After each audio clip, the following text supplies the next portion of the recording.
Hello everyone. Today I discuss the new remaining topic of this chapter, property of bulk matter. आज का हमारा बचा हुआ part है इस यूनिट का ठोस या द्रव्य पदार्थ के लिए, और इसमें हमने लास्ट में डिस्कस किया था ब्रीफली स्ट्रेस। इसको हम शॉर्ट क्वेश्चन के लिए प्रिपेयर करेंगे आपके इंटरनल और एक्सटर्नल दोनों प्रकार के एग्जाम के लिए। क्लियर? तो ये शॉर्ट क्वेश्चन के लिए प्रिपेयर करना है और विद फॉर्मूला, विद यूनिट और डायमेंशनल फॉर्मूला। तो इस क्वेश्चन को हम करने के लिए इसको एज ए शॉर्ट क्वेश्चन हम तैयार करेंगे। इसको हम कहेंगे स्ट्रेस मींस प्रतिबल। क्लियर है? और इसका मात्रक, इसका विमीय सूत्र और इसके प्रकार। तो स्ट्रेस में जो हमने आपको कंडीशन दी थी वो कंडीशन थी हमारे पास कि हमारे पास एक प्रकार का एक ऐसा डिफॉर्मिंग फोर्स है, उसको हम कहेंगे एक्सटर्नल फोर्स। एक ऐसा बाह्य बल या विरूपक बल जो उस वस्तु के अनुप्रस्थ काट क्षेत्रफल के सापेक्ष कार्यरत होता है, और उस स्थिति में वस्तु के द्वारा लगाया गया आंतरिक बल के इक्वल भी होता है। क्लियर? तो इस प्रकार की जो स्थिति आती है उस बल को हम कहेंगे प्रतिबल। क्लियर? स्ट्रेस कहेंगे। और इसके लिए हमने जो कंडीशंस ली हैं, टर्म्स ली हैं, उनको वॉच करते हैं और ये आपका टॉपिक अच्छे से इजी बन जाएगा। तो when A deforming force is applied on a body, हमने कहा कि जब कोई विरूपक बल, इसको हम कहेंगे बाह्य बल, is applied on a body, किसी वस्तु पर आरोपित करते हैं या किसी वस्तु के ऊपर लगाते हैं। Clear? It change the configuration of the body by changing the normal position of the molecules और एटम्स ऑफ द बॉडी। तो जैसे ये फोर्स हम अप्लाई करेंगे उस बॉडी के ऊपर, तो बॉडी का जो कॉन्फ़िगरेशन है, जो विन्यास है, विन्यास मीन्स उसकी लंबाई, उसकी आयतन, ठीक है, व्हाटएवर, तो जो उसका विन्यास है वो क्या हो जाएगा? Will be the change. क्या हो जाएगा? परिवर्तन हो जाएगा। मीन्स उसके आकार में और उसके आकृति में, साइज और शेप भी आप कहेंगे, तो वो क्या हो जाएगा? परिवर्तित हो जाएगा। किसके सापेक्ष? To the normal position of the molecules of the atoms. आपकी जो बॉडी है वो आपको पता है वो एटम्स और मॉलिक्यूल्स का जो आपका कॉम्बिनेशंस है उससे मिलकर बनी है। क्लियर है ना? तो इसमें कंडीशन ये दी है कि जो हमारे पास नॉर्मल पोजीशन थी बॉडी की, वस्तु की जो वास्तविक स्थिति थी वो क्या है? अब थोड़ी चेंज हुई है। क्या हुई है? वो परिवर्तित हुई है। क्लियर है ना? और कब हुई है चेंज? वो जब उससे हमने एक फोर्स अप्लाई किया। वो कौन सा फोर्स है? Deforming force. क्लियर है ना? उसके बाद as a result and internal restoring force comes into play which tends to bring the body back to its initial configuration। तो यहाँ पे जो कंडीशन है वो ये है कि जो हमारा आंतरिक प्रतिक्रिया बल है, इसे हम कहेंगे इंटरनल रिस्टोरिंग फोर्स। आंतरिक प्रतिक्रिया बल ये हमेशा वस्तु अप्लाई करती है या बॉडी अप्लाई करती है इसके ऊपर, एक्सटर्नल फोर्स के ऊपर। क्लियर? उसके अगेंस्ट या उसके अपोजिट। तो क्या हो जाएगा? तो ये वस्तु के द्वारा अप्लाई फोर्स है, बॉडी के द्वारा अप्लाई फोर्स है ना, प्रतिक्रिया बल है। और ये क्या करेगा? उस वस्तु को comes into play which tends to bring the body back to it initial configuration. तो ये उस वस्तु की स्थिति को उसी प्रारंभिक या वास्तविक विन्यास में दोबारा लेकर आएगा या लाने का प्रयास करेगा। क्लियर है ना। तो इस प्रकार का जो बल है वो कहलाएगा आपका प्रतिबल। क्लियर है। एग्जाम्पल से समझते हैं। जिस प्रकार से हमने ये फिगर नंबर 1 स्केच किया है, इस फिगर नंबर 1 में ये हमारे पास कोई बॉडी है और इस बॉडी का ये एरिया है कैपिटल ए। क्लियर। इसका ये अनुप्रस्थ काट का क्षेत्रफल है, भाई निकाल लेंगे। ये आपकी लेंथ है और ये विड्थ है, इन दोनों से निकाल लेंगे इसका एरिया। क्लियर है। तो इस बॉडी के ऊपर दो प्रकार के फोर्स अप्लाई हो रहे हैं। एक फोर्स है ये F, इसको हम कहेंगे डिफॉर्मिंग फोर्स, डिफॉर्मिंग फोर्स। और एक बॉडी अप्लाई कर रही है ऊपर की ओर, ठीक है, इसको हम कहेंगे इंटरनल रिस्टोरिंग फोर्स। क्लियर है। आंतरिक प्रतिक्रिया बल। तो दो फोर्स मैंने यहाँ पे इस फिगर नंबर 1 में आपको शो कराए हैं। तो इसके अकॉर्डिंग डेफिनेशन ये है कि जब हम किसी वस्तु के ऊपर कोई बल लगा रहे हैं, जैसे ये कोई बॉडी है और इसके ऊपर मैंने ये बल लगाया है ना, तो ये क्या रहेगा, बाह्य बल है, इसको हम कहेंगे डिफॉर्मिंग फोर्स, विरूपक बल। तो जैसे मैंने इस बॉडी पे लगाया तो ये इस बॉडी की जो साइज और शेप है क्या करेगा, इसको विल बी द चेंज। इसका जो कॉन्फ़िगरेशन है क्या कर देगा, उसको ये चेंज कर देगा। क्लियर है। और जब ये चेंज हो जाएगा तो इस बॉडी का internal force, internal restoring force, इस वस्तु का आंतरिक प्रतिक्रिया बल, वो क्या करेगा, वो उस वस्तु को उसी वास्तविक स्थिति में लाने का प्रयास करेगा। मीन्स ये जो फोर्स है और इस बॉडी का जो फोर्स है, ये दोनों क्या है, अपोजिट है और इक्वल है, एक दूसरे के समान है और विपरीत है, तभी तो दोबारा स्थिति में आएगी।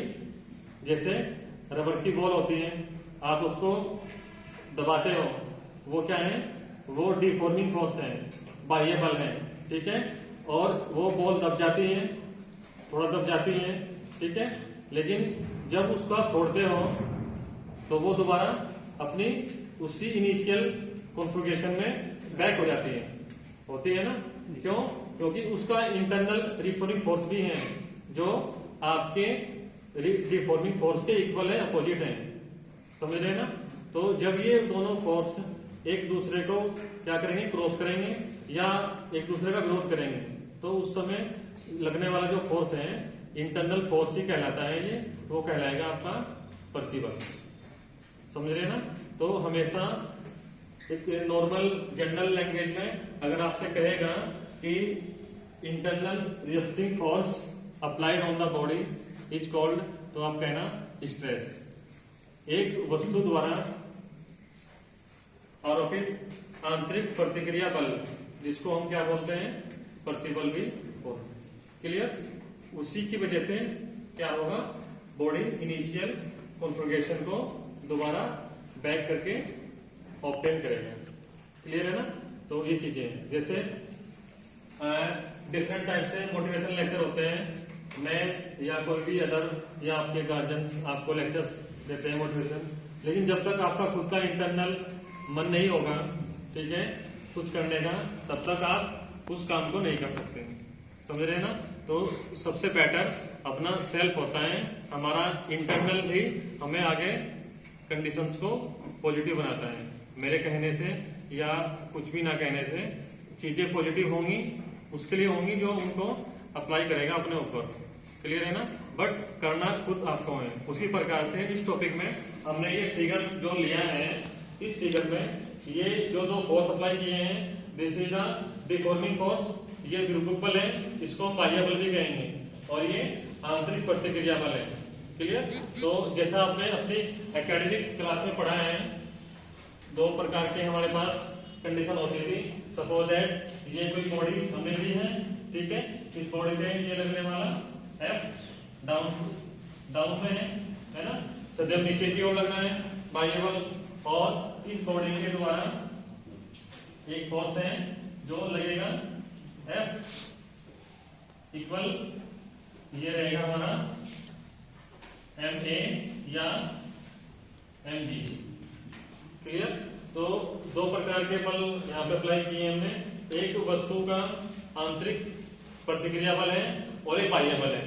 तो जब भी ये बैलेंस कंडीशन में होंगे, जब भी ये बैलेंस कंडीशन में होंगे, संतुलन की अवस्था में होंगे या साम्य अवस्था में होंगे, तो ये दोनों बल क्या होंगे? इक्वल होंगे। तो हम वहां पे कंडीशन देंगे F बराबर ma। ठीक है, ये F बराबर mg। तो ये भी फोर्स है, इसकी वैल्यू क्या है? ma के इक्वल है, और mg भी क्या है? ये भी फोर्स है। ठीक है, तो ये दोनों फोर्स क्या होंगे? इक्वल होंगे जब आपकी कंडीशन क्या होगी? स्टेबल होगी, स्टेबल होगी या इक्विलिब्रियम कंडीशन होगी, साम्य अवस्था की अवस्था होगी। क्लियर? जैसे ये हमारे पास टेबल है और इसके ऊपर ये वस्तु रखी है। क्लियर? इसका वेट है mg है ना, तो ये जैसे इसके ऊपर रखेगा ये नीचे की ओर वर्क करेगा। क्लियर? और इस मेज का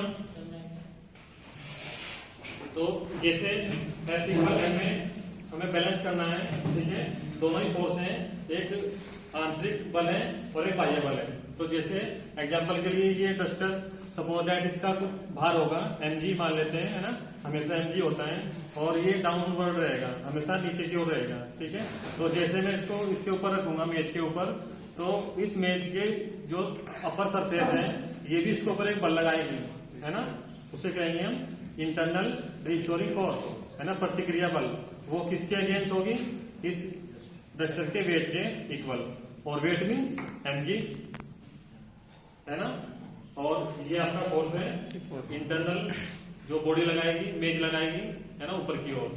तो जब ये साम्यावस्था में है, मीन्स ये इसके ऊपर स्थित है ना, रखा हुआ है ना, तो इसे हम कहेंगे साम्यावस्था, है ना, इक्विलिब्रियम पोजीशन या बैलेंस कहेंगे। ठीक है, क्योंकि ये इसके ऊपर स्टेबल है, इसके अंदर कोई मोशन नहीं है। क्लियर है? तो उस अवस्था में दोनों प्रकार के फोर्स, डिफॉर्मिंग फोर्स भी और इंटरनल रिस्टोरिंग फोर्स, बाह्य बल या विरूपक बल या आंतरिक प्रतिक्रिया बल क्या होंगे? दोनों बराबर होंगे। जिस प्रकार से हमने यहाँ पे इसमें शो किया है। क्लियर है ना? जितना फोर्स ऊपर से अप्लाई कर रहे हैं उतना ही फोर्स ये इंटरनल बॉडी भी लगा रही है इसके अगेंस्ट या इसके अपोजिट। क्लियर है? तो ये साम्य अवस्था है। क्या है ये? साम्य अवस्था इन द इक्विलिब्रियम पोजीशन।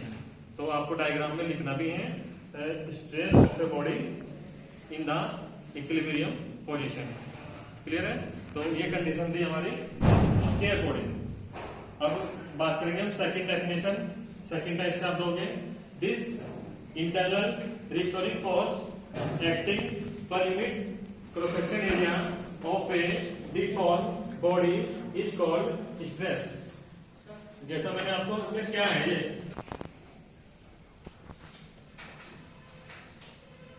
तो इंटरनल रिस्टोरिंग फोर्स ये हमारा क्या है? आंतरिक प्रतिक्रिया बल। एक ऐसा बल है जिसको हम प्रतिबल कह सकते हैं, लेकिन ये किसी भी वस्तु के अनुप्रस्थ काट के क्षेत्रफल के सापेक्ष होगा, है ना। हमने यहाँ पे लिखा है this internal restoring force acting per unit cross section area of A deform body. ध्यान देना, यहाँ पे ये विरूपक वस्तु है, मतलब इसकी जो कॉन्फ़िगरेशन है वो क्या है? चेंज हो चुका है। तब कोई बॉडी तभी डिफॉर्म कहलाएगी, तभी विरूपक कहलाएगी जब उसकी आकार और उसकी आकृति दोनों में चेंज हो चुका होगा। ठीक है, और वो कब होगा? जब हम उस पर बाह्य बल लगाएंगे। ठीक है, तो इन चीजों को समझना आप। यहाँ पे लिखना है डिफॉर्म बॉडी। डिफॉर्म का मतलब ये है कि हमने इस बॉडी के ऊपर कोई बल लगाया है, बाह्य बल लगाया है, तभी इसका कॉन्फ़िगरेशन चेंज हुआ है। ठीक है, तो जब ये चेंज हुआ है तो तभी इसको हमने कहा है डिफॉर्म बॉडी, विरूपक वस्तु। ठीक है, तो इस वस्तु के सापेक्ष एक प्रकार का आंतरिक प्रतिक्रिया बल है जो उस वस्तु के अनुप्रस्थ काट क्षेत्रफल के सापेक्ष कार्यरत है। ठीक है, इस बल को हम कहेंगे स्ट्रेस। क्लियर? प्रतिबल। तो दोनों डेफिनेशन आपको ये एग्जाम में देख आनी है, किसी एक को दे देना अगर कंडीशंस आपको देखनी है टाइमिंग की अपने एग्जाम में, तो दोनों ही इंपॉर्टेंट डेफिनेशंस हैं, फर्स्ट भी और सेकंड भी। क्लियर है ना? तो उसके बाद हम बात करेंगे स्ट्रेस का फॉर्मूला। तो स्ट्रेस के लिए दो कंडीशन क्लियर है, thus we can say write the formula of the stress. जो हमारे पास इसका फॉर्मूला बनेगा, stress equal restoring force upon cross section area. जो प्रतिबल है वो किसके बराबर होगा? प्रतिक्रिया बल और क्षेत्रफल, है ना? इसको आप लिख सकते हो internal restoring force upon cross section area of the body, है ना? कंप्लीट अगर आपको डिस्क्राइब करना है तो मैंने शॉर्ट में लिखा है, इससे भी कोई दिक्कत नहीं है, आपको इजी से अपना टॉपिक करना है, समझ जाएगा टीचर। तो restoring force upon area, clear? तो जो फोर्स है उसका सिंबल कैपिटल एफ है और जो क्रॉस सेक्शन एरिया है उसका सिंबल कैपिटल ए। और जो हमारे पास स्ट्रेस है, स्ट्रेस मतलब प्रेशर, प्रतिबल मतलब है प्रेशर पी, है ना? उसका सिंबल है पी। तो जो फॉर्मूला है वो बनेगा P इक्वल एफ अपॉन ए। ये आपकी इक्वेशन नंबर हमने बी बनाई। क्लियर है? या तो आप एग्जाम में अपने आप को अपडेट करने के लिए, अगर आपको डेफिनेशंस नहीं याद होगी थ्योरेटिकल, तो आप पहले फॉर्मूला याद करें, ठीक है ना? फॉर्मूले में क्या क्या फंक्शन बताए सर ने, ठीक है? उसके अकॉर्डिंग अपनी डेफिनेशन को आप मैच करें, फिर आपका टॉपिक इजी रहेगा। 3 कंडीशन होती है मेरे सब्जेक्ट में, डायग्राम, फॉर्मूला और थ्योरेटिकल डेफिनेशन। या तो आप थ्योरेटिकल कंसेप्ट अच्छा करो अपना, उसके बाद फॉर्मूला बनाओ और डायग्राम बनाओ, या डायग्राम स्केच करो, उसके अकॉर्डिंग फंक्शन देखो संडे में क्या बताया यहाँ पे, तो उसमें क्रॉस सेक्शन एरिया है और फोर्स है, इन दोनों की बात हो रही है। तो फॉर्मूला जो बनेगा वो एफ अपॉन ए बनेगा। क्लियर है? तो ये चीजें आपको देखनी है और ये कब आपके पास तब आएंगी जब आप हार्डवर्क करोगे। क्लियर है? तो P इक्वल एफ अपॉन ए, तो ये आपका फॉर्मूला बन जाएगा स्ट्रेस के लिए, प्रतिबल के लिए। क्लियर है यहाँ तक? उसके बाद हम बात करेंगे यूनिट ऑफ द स्ट्रेस, प्रतिबल का मात्रक। तो जो मात्रक है प्रतिबल का हम लेंगे, जो आपका फॉर्मूला होता है उसके अकॉर्डिंग हम अपना जो यूनिट है वो बनाते हैं। तो फॉर्मूला क्या है? P इक्वल एफ अपॉन ए है, ये इक्वेशन नंबर 1 मान लिया आपने। तो 3 प्रकार से होता है, एमकेएस सिस्टम, सीजीएस, एसआई, ठीक है? मैक्सिमम तो आपसे हार्डली एमकेएस में पूछता है या सीजीएस से पूछता है। एग्जाम में आपको देखना है कि क्वेश्चन में क्या पूछा गया है। तो ये मेरा पहला जो इक्वेशन है, एफ को लिया मैंने न्यूटन, ठीक है? और एरिया है, area means length into width, तो इसको लेंथ को नापते हैं मीटर से, तो ये हो जाएगा मीटर स्क्वायर, ठीक है? तो इसका जो मात्रक है वो बनेगा न्यूटन पर मीटर स्क्वायर, और हम इसको ही बोलेंगे पास्कल। ये जो न्यूटन अपॉन मीटर स्क्वायर है इसको आप पास्कल भी बोल सकते हो। और इसका जो सिंबल है वो रहेगा PA। क्या रहेगा? PA। समझ रहे हैं ना? अगर आपसे एग्जामिनर पूछता है पास्कल क्या है, तो आपको बताना है स्ट्रेस का एमकेएस या एसआई पद्धति में मात्रक है, ठीक है ना? Unit of the stress in the SI system.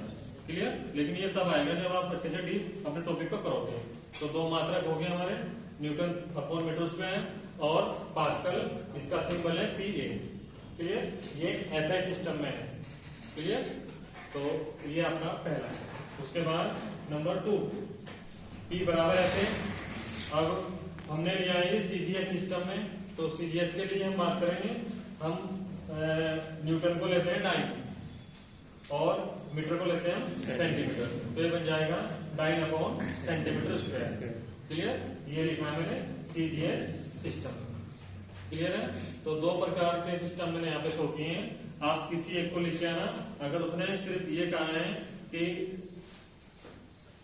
Right short note on the stress, है ना, विद एग्जांपल्स एंड यूनिट्स, तो आपको इसका डेफिनेशन देना है और एमकेएस सिस्टम में जो भी आपको याद रहेगा वो लिख के आना है। अगर वो इंडिकेट करेगा कि एमकेएस में लिखना है तो फिर उसमें लिख के आना है, सीजीएस में लिख के आना है।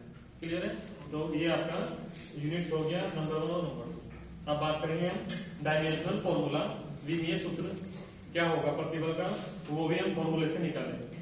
क्लियर? ध्यान रखना कभी भी किसी टॉपिक में मेरे सब्जेक्ट में फॉर्मूला डायग्राम ये बेटर बनाना अपना, उससे ही सारा वर्क हो जाएगा आपका। तो फॉर्मूला दोबारा यूज करेंगे विमीय सूत्र निकालने के लिए। तो P बराबर एफ ए ना इक्वल करेंगे। अब विमीय सूत्र जब निकालेंगे, हमारा जो पहला चैप्टर है वो यही है, यूनिट्स और डायमेंशन फॉर्मूला। तो वहां पे हम आपको बताएंगे, लॉ बताएंगे इस प्रकार से विमीय सूत्र बनते हैं। ठीक है, बेसिकली आपको आपने पढ़ा होगा थोड़ा एकेडमिक में अपने, तो वहां से आपको मिलेगा। तो मैं डायरेक्ट यूज कर रहा हूँ, जो फोर्स के लिए है, फोर्स बनेगा M/L/P-2। क्लियर? और एरिया है तो ये रहेगा L/L, ये बन जाएगा L²। क्लियर? इसमें से एक पावर ये +1 है और ये भी ये +2 है। ठीक है, जब ये ऊपर जाएगा तो ये -2 हो जाएगा। तो -2 में से +1 जब करेंगे, क्योंकि ये अगर बेस इक्वल है तो पावर हमारी ऐड होती है, तो ये बन जाएगा M/L-1 और T-2। क्लियर है? तो ये डायमेंशन फॉर्मूला रहेगा इसके लिए, स्ट्रेस के लिए। और जिन बच्चों को ये बिल्कुल अलग लग रहा है फोर्स का कैसे निकला है, तो इसके लिए आप अपनी एकेडमिक में जाओ। जैसे फोर्स होता है, न्यूटन का सेकंड लॉ है, F बराबर ma। ठीक है, इससे लेते हैं ना। और इसका अगर हमें फॉर्मूला लेना है तो F इक्वल ये मास ऑफ द बॉडी है ना, इसको हम लेते हैं कैपिटल M से। अब ये एक्सेलरेशन है ऑफ द बॉडी। ठीक है, ये वस्तु का त्वरण है, तो इसको लेंगे हम। एक्सेलरेशन क्या होता है? एक्सेलरेशन का फॉर्मूला होता है rate of change of velocity upon dt, है ना। Rate of change of velocity corresponding to the time, है ना। वेग परिवर्तन की दर को क्या कहते हैं? त्वरण कहते हैं, है ना। तो यहां से निकाल लेंगे इसको। तो इसका क्या रहेगा वेलोसिटी का? वेलोसिटी किससे लेते हैं? Speed into time, speed upon time. नहीं, इसको भी चेंज करेंगे ना, वेलोसिटी को। डिस्टेंस अपॉन टाइम, तो d अपॉन dt ये रहेगा dt, तो ये बनेगा distance upon time metre dx upon dt। dt, जी सर, ये बनेगा ना। जी सर, तो ये बन जाएगा d2x upon dt whole square. तो ये डिस्टेंस है ना, जी सर, ये डिस्टेंस है। और डिस्टेंस किससे लेते हैं हम? एल L से। कैपिटल एल, और ये हमारे पास टाइम है, कैपिटल टी स्क्वायर। तो ये बन जाएगा L/T-2। तो इसकी वैल्यू यहाँ पुट करेंगे, तो बन जाएगा L/T-2। तो इस प्रकार ये फोर्स का निकालने का फॉर्मूला है ना। और जिसको पता है तो डायरेक्ट यूज करेगा, और ये बन जाएगा फाइनली M/L-1 T-2। ठीक है, तो ये हमारे पास था इसका यूनिट और इसका डायमेंशन फॉर्मूला। फॉर्मूला। क्लियर? अब बात करेंगे हम टाइप ऑफ द स्ट्रेस। तो दो प्रकार के होते हैं ये मुख्यतः। नंबर 1 है नॉर्मल स्ट्रेस, अभिलंब प्रतिबल, और नंबर 2 है टेंजेंशियल और शेयरिंग स्ट्रेस, है ना। इसको बोलते हैं स्पर्श रेखीय प्रतिबल। क्लियर है? तो ये दोनों टॉपिक हमारे, इनको हम डिस्कस करेंगे अपने नेक्स्ट, मतलब जो भी आपका नेक्स्ट लेक्चर होगा उसमें दोनों डिस्कस करेंगे। इसके साथ साथ स्ट्रेन को भी हम कंप्लीट करेंगे अपने अगले लेक्चर में। तो ये दोनों टॉपिक आप अच्छे से वॉच करके आए। क्लियर? तो आप जल्दी से ब्रीफली रिवाइज करते हैं। स्ट्रेस शॉर्ट क्वेश्चन के लिए आएगा। प्रतिबल क्या होता है? तो किसी भी वस्तु पर जब हम कोई बाह्य बल या गुरुत्व बल आपतित करते हैं या लगाते हैं, तो उस वस्तु के आकार और आकृति में कुछ परिवर्तन हो जाता है, और ये जब परिवर्तन होगा तो उस वस्तु के ऊपर एक वस्तु द्वारा आंतरिक प्रतिक्रिया बल भी आरोपित होगा, जो उस विरूपक बल का विरोध करेगा या उस विरूपक बल के समान होगा।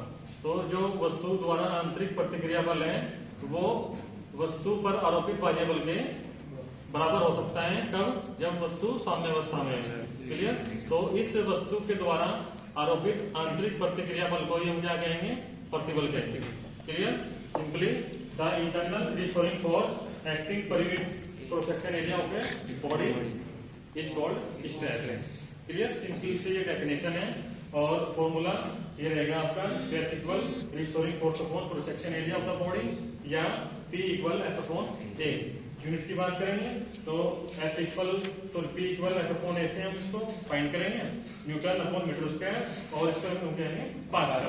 सिंबल रहेगा कैपिटल P और A, ये ऐसे P equal F A CGS में निकाल लेंगे dyne upon centimetre square. Clear, तो फॉर्मूला निकालेंगे P equal F upon A और इससे F का जो विमीय सूत्र है वो MLT माइनस 2 है और L की पावर 2 है। क्लियर, अगर आपने अच्छे से करना है एग्जाम को अपने तो आप सॉल्व कर सकते हैं किस प्रकार से ये बना है।